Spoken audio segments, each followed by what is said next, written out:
From big-time acts like Kiss to Bon Jovi, today's blues rock outfit caught the attention of some of the industry's biggest icons before they were signed. And though their story sounds like something out of a fairy tale, the reality is that these guys went triple platinum with their debut record, all thanks to a hit single that climbed the charts to a lucky number 13 in the mid-'80s. They had a lead singer whose distinctive voice stood out in a sea of glam metal. And get this, the band formed because they were all taking a whiz at a urinal all at the same time. That's how they formed their band. But then after 3 huge records, they disappeared for a very good reason. An outside force derailed them. Find out what that was and what happened next on Professor of Rock. Hey music junkies, Professor of Rock, always here to celebrate the greatest artists and the greatest songs of all time. If you remember watching Headbangers Ball or 120 Minutes on MTV, you're gonna dig this channel.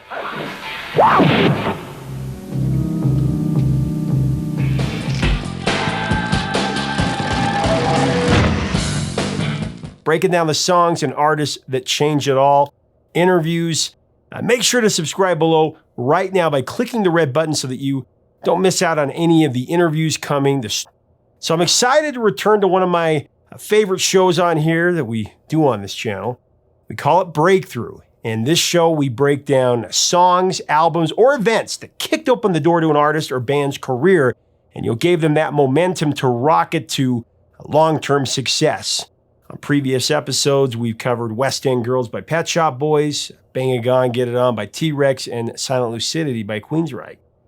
Today, we're going to tell the story of one of the mightiest power ballads of the 80s by one of my favorite bands from the 80s. Very underrated, I thought. The one and only Nobody's Fool by Cinderella.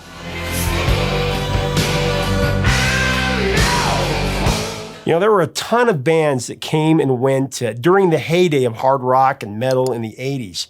For me, Cinderella was always a favorite.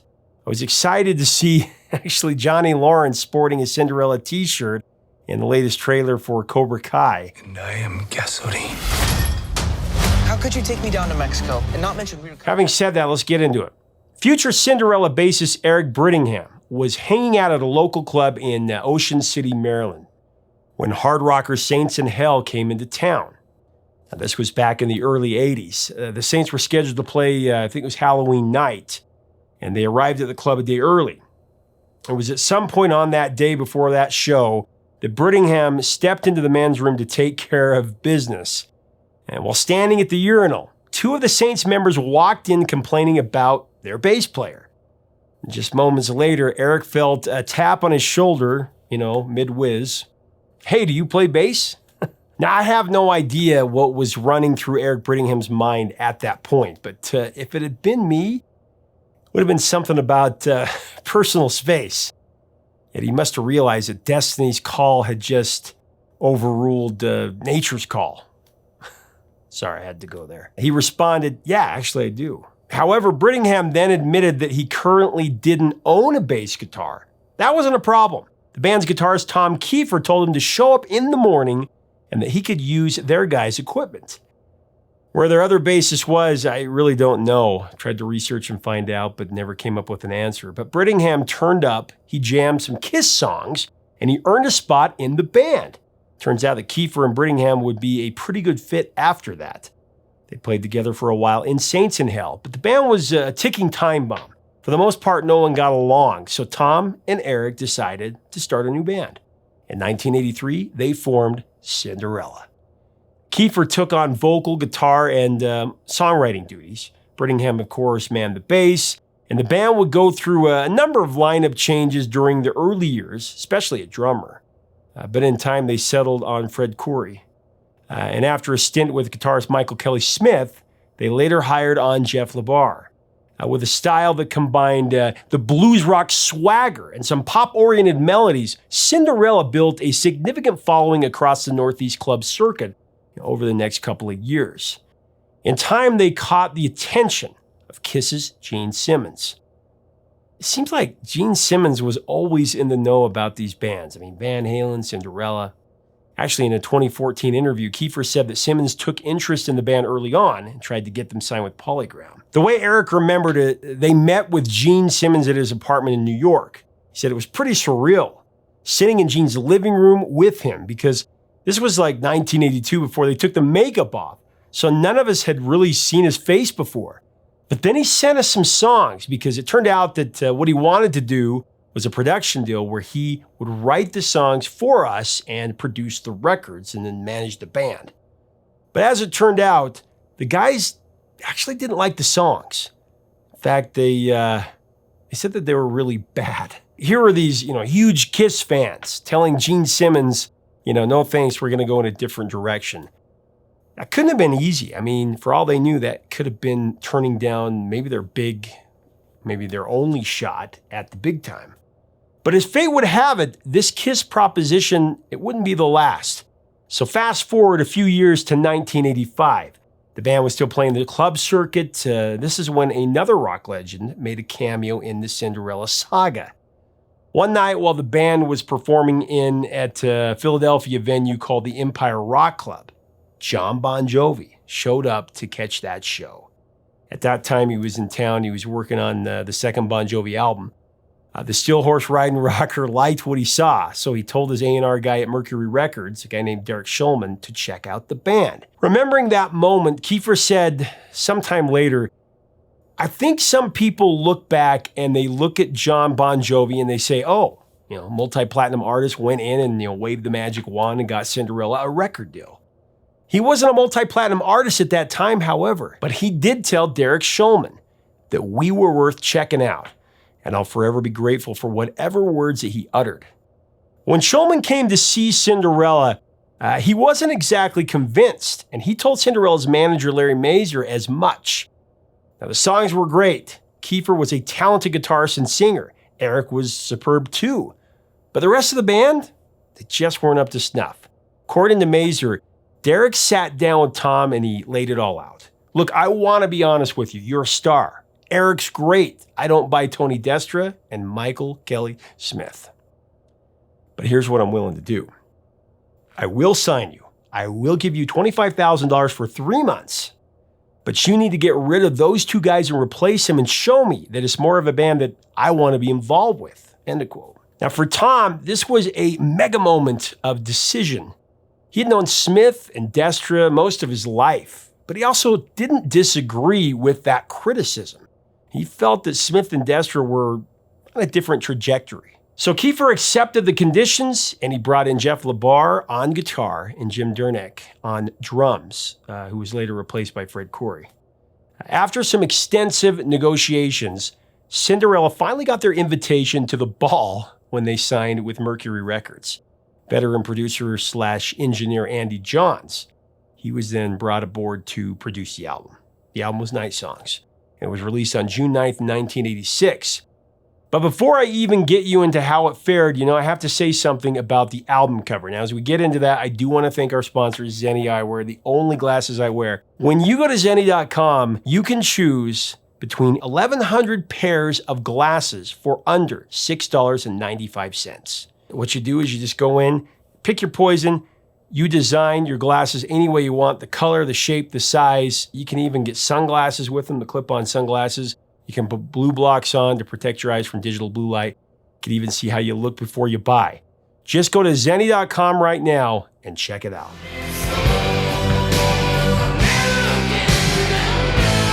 Okay, so the album cover. The now famous album picture features Tom Keifer and company decked out in full-on hair metal attire. In fact, they sported the 80s glam trifecta: big hair, leather spandex, and frilly lace. Let's just say it's a product of its time. Now, in later years, Larry Mazer defended the cover, saying that it was just about how everyone looked back then. Everybody had the big hair. They had the long coats, the ripped up this, the ripped up that. But according to Tom Keifer, the cover they actually wanted was rejected by the label. Originally, Night Songs was written in water on the windshield of a car with light shining through it. There's no picture of the band at all, actually. But the label insisted on a band pic. The truth of the matter, said Tom, was that everybody, even Aerosmith, looked like that at that time. I don't think anybody at that time had a crystal ball saying, you don't want to be too in sync with the times because you're going to end up stuck with this label that you do not want. Well, at least it's now just chock full of nostalgic value. Okay, so the album's first single, Shake Me, that debuted on the mainstream rock chart 2 months after the album's release on August 9th.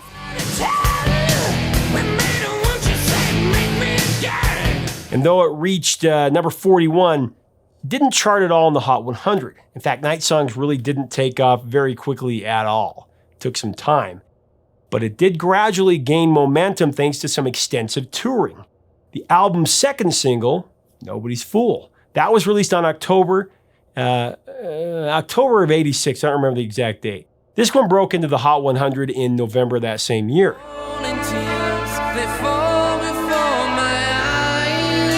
Nobody's Fool's success really kicked album sales into another gear. By December, Night Songs was certified platinum. Meanwhile, Nobody's Fool continued to climb. It peaked at number 13 in February of '87. Fared less well on the U.S. mainstream rock chart. Surprisingly, it reached number 25, and it reached number 35 in Canada. In April of '87, Mercury released a third single, Somebody Save Me.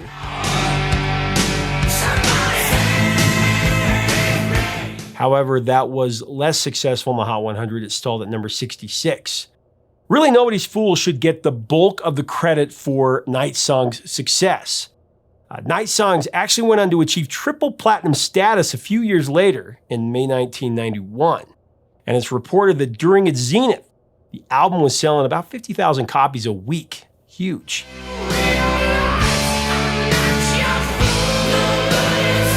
Keifer called Nobody's Fool a song that everyone can relate to.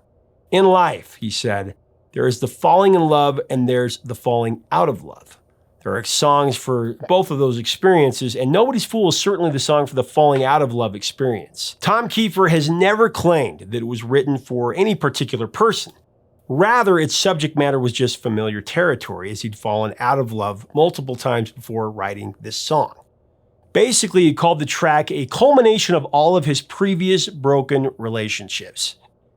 And if the lyrics are any indication, Keifer may have found himself being used for his growing fame and his growing wealth. He's saying, I screamed my heart out just to make a dime.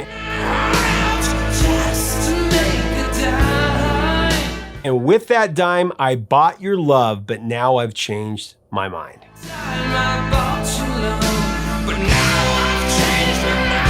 Further, Keifer elaborates, I count the falling tears, they fall before my eyes. Seems like 1,000 years since we broke the ties. Now, it's not the lyrics that blow you away in the song. It's the genuine way that Tom Keifer delivers those lines. He does it with such authenticity that the words themselves matter less than the raw emotions that he conveys.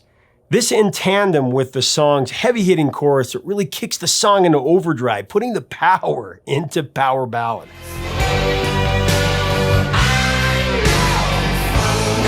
And you really get that sense. Keifer's had enough. I mean, he's done being used by this girl, and he's got no problem leaving her behind.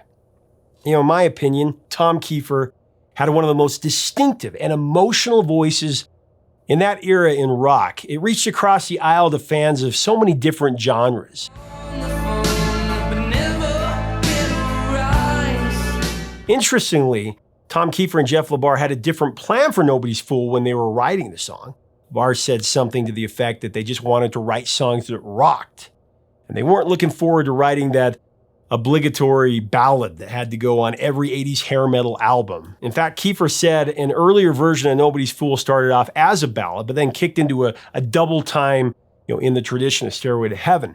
But producer Andy Johns thought that this arrangement didn't really make any sense. So they slowed down the end section, they added a bridge in the middle to break it up. In hindsight, the band agreed with the changes. Of course, so did millions of fans around the globe.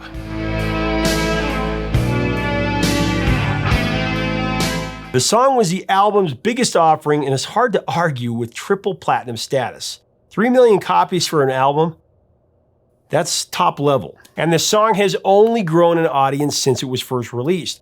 And our hit song Redux from a few months ago, we did a week from 1987, or 86, I think it was, late 86. And then we recalibrated it, and Nobody's Fool didn't even make the top 10 originally. But it made number 6 when we recalibrated the songs because it had 123 million streams since then.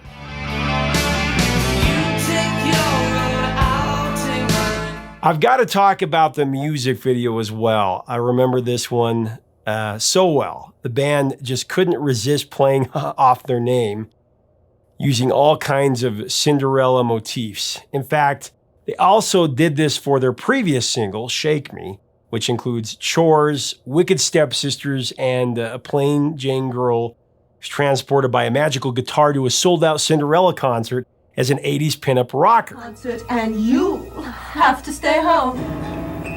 Bye. At the close of the video, then she gets to leave with the band.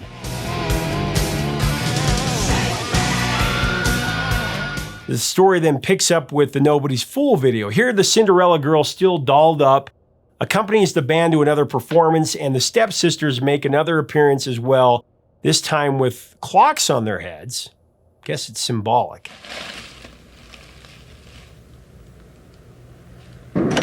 But the Cinderella girl, staying true to the message of the song, is pretty uninterested this time around. She actually spends more time watching the clock tick down than actually watching the band.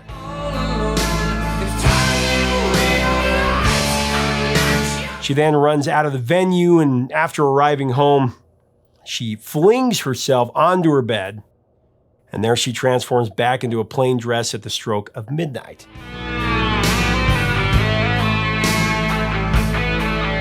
She then runs back to the concert where she finds herself lost in a sea of fans. But of course, as the video closes, Tom Keifer gives her a knowing look, and the fairy tale is complete. You gotta love 80s music videos. They're just the best.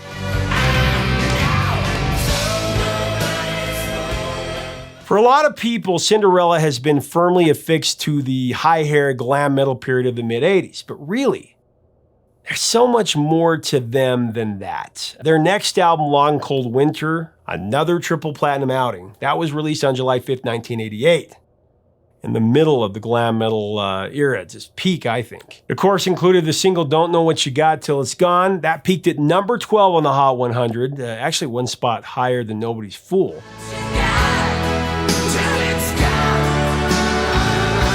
And also included my favorite song they've ever done, Coming Home. That went top 20. Such a great song. We're going to cover that one for sure. I want to interview Tom Keifer.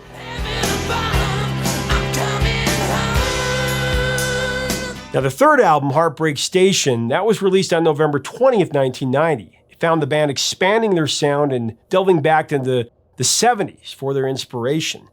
The lead-off single, Shelter Me, great song. That reached number 36 on the Hot 100, and it went to number 5 on the mainstream rock chart.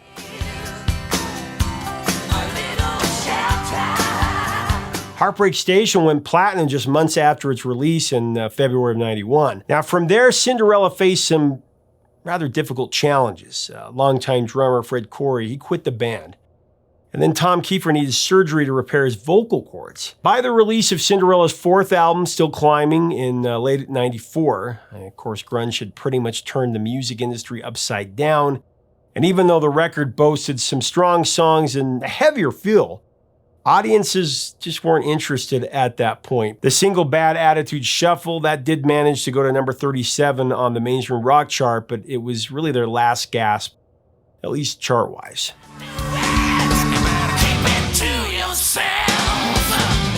Still Climbing only reached number 178 on the Billboard 200 album chart, and as a result, they were let go by their label Mercury.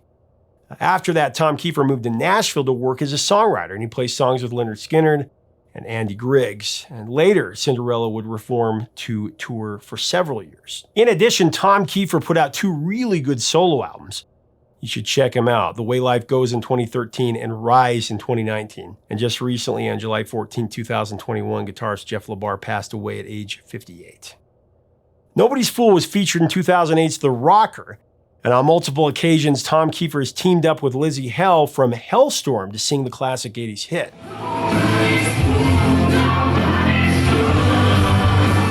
Cinderella was actually the second concert that I saw as a kid. I caught him on the Long Cold Winter Tour in '89. I was in 7th grade. It was an amazing show. To me, Cinderella, like I said, was one of the best bands of the glam metal era, with 2 great records. 2 albums that went multi-platinum. Their 3rd was platinum. And there were very few bands that came out during that time that could lay claim to that many successful albums in a run like that. That Cinderella had from '86 to '91. But it all comes back to Tom Keifer, the heart and soul of Cinderella. He had a voice that made you stop dead in your tracks and listen. And Nobody's Fool was the one that started that explosion and allowed the band to go toe-to-toe with just about anybody in the late '80s.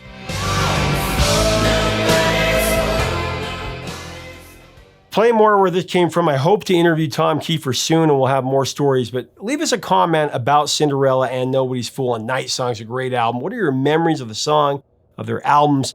Let us know below. Let's have a good discussion. If you enjoy 80s rock, be sure to check out some of our other episodes to kind of fit in this category. We've done features on Quiet Riot's Come On Feel the Noise, White Snake's Here I Go Again, Skid Row's 18 and Alive, just to name a few.